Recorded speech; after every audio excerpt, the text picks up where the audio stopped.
मंडळी, शासनाने बालमजुरी कायदा आणला, पण त्याच शासनाच्या अधिकाऱ्यांनी एका गरीब कुटुंबातल्या लहान मुलांवर बालमजुरी करण्याची वेळ आणली, कारण घटनाच तशी घडली। या घटनेत कुटुंबातील एकमेव कमवता बाप अधिकाऱ्यांच्या चुकीमुळे मृत्युमुखी पडला।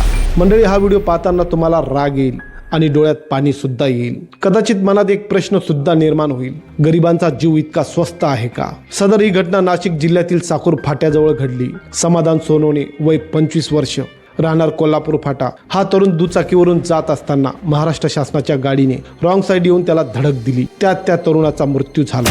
घडलेली घटना म्हणजे हा फक्त अपघात नाही, ही एका गरीब कुटुंबाची सार्वजनिक हत्या आहे, कारण त्या शासकीय अधिकाऱ्यांनी त्याला मदत न करता पळ काढला। आणि आश्चर्य म्हणजे महाराष्ट्र शासनाच्या गाडीचा 5 वर्षापासून इन्शुरन्स संपलेला होता।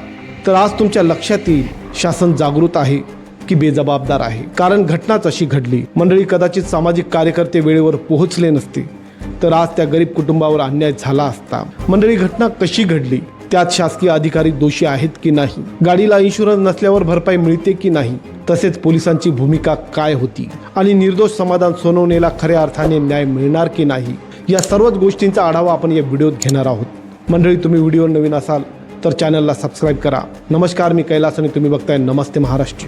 समाधान देवराम सोनवणे अवघ्या 25 वर्षांचा, लहानपणीच वडील सोडून गेले, मागे राहिली फक्त एक विधवा आई। नंतर समाधानचं लग्न झालं, आयुष्यात थोडा आधार मिळेल असं त्याला वाटलं असावं, पण जबाबदाऱ्या वाढल्या। आई, बायको, 3 मुलं आणि तो, एकूण 5 जीव आणि कमवणारा एकटा तो कुठेही चोरी करत नव्हता, तो कोणाकडे भीक मागत नव्हता, तर तो भारूड करत होता, जो त्यांचा पारंपरिक व्यवसाय होता। गावोगावी फिरून लोकांना हसवत होता, समाजाला प्रश्न विचारून एक प्रकारे सध्याच्या परिस्थितीचा आरसा दाखवत होता। म्हणजे हा त्याच्या भारूडचा आणि कलेचा एक भाग होता। संध्याकाळपर्यंत जे मिळेल त्यावर घर चालायचं। आज मिळेल पण उद्या मिळेल की नाही याची खात्री नव्हती। त्या दिवशी समाधान संध्याकाळी फिरस्ती करून घराकडे निघाला। आई, बायको, 3 लहान मुलं घरी त्याची वाट बघत होते की 2 पैसे आणेल, संध्याकाळच्या जेवणाची सोय होईल। मुलांना आशा होती की पप्पा खाऊ आणतील, पण नियतीने काहीतरी वेगळंच ठरवलं होतं। समोरून येते महाराष्ट्र शासनाची स्कॉर्पिओ आणि एक भयंकर धडक देते। तो रस्त्यावर कोसळतो। त्या समोरच्या गाडीत होते PWDचे एक्झिक्युटिव्ह इंजिनियर नितीन घोडके, त्यांच्यासोबत 2 सरकारी अधिकारी तसेच एक महिला कर्मचारी, पण त्या अधिकाऱ्यांनी त्याची मदत न करता पळ काढला। शासनाच्या गाडीत बसलेले अधिकारी इतके बेजबाबदार कसे असू शकतात? एवढंच नाही तर त्या गाडीला इन्शुरन्स देखील नव्हता, आणि सर्वात गंभीर गोष्ट म्हणजे 2021 पासून इन्शुरन्स संपलेला होता। मग प्रश्न पडतो, विना इन्शुरन्सची गाडी एवढे वर्ष शासकीय सेवेत कशी?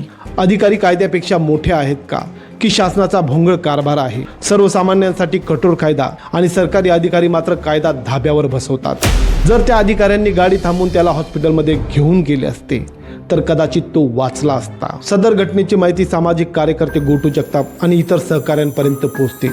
त्यांनी तत्काळ घटनास्थळी दाखल होऊन पोलीस स्टेशन गाठले। मग स्थानिक नेते आणि इतर सहकाऱ्यांच्या माध्यमातून पीडित कुटुंबाला आर्थिक मदत आणि कायदेशीर न्याय मिळवून देण्यासाठी आक्रमक आंदोलन केले।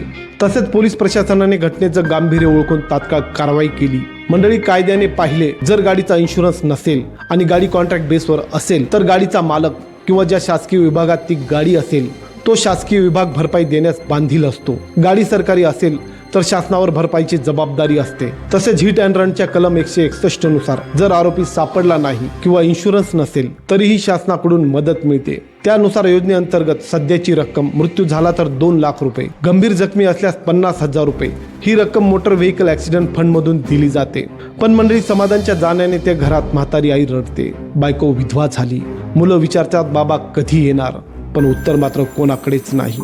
त्या मुलांचं भविष्य काय असेल? मंडळी, हा व्हिडिओ इथेच संपतो आणि समाधान, तुला भावपूर्ण श्रद्धांजली। तसेच परमेश्वर तुझ्या परिवाराला हे दुःख पेलण्याची शक्ती देव, हीच ईश्वरचरणी प्रार्थना।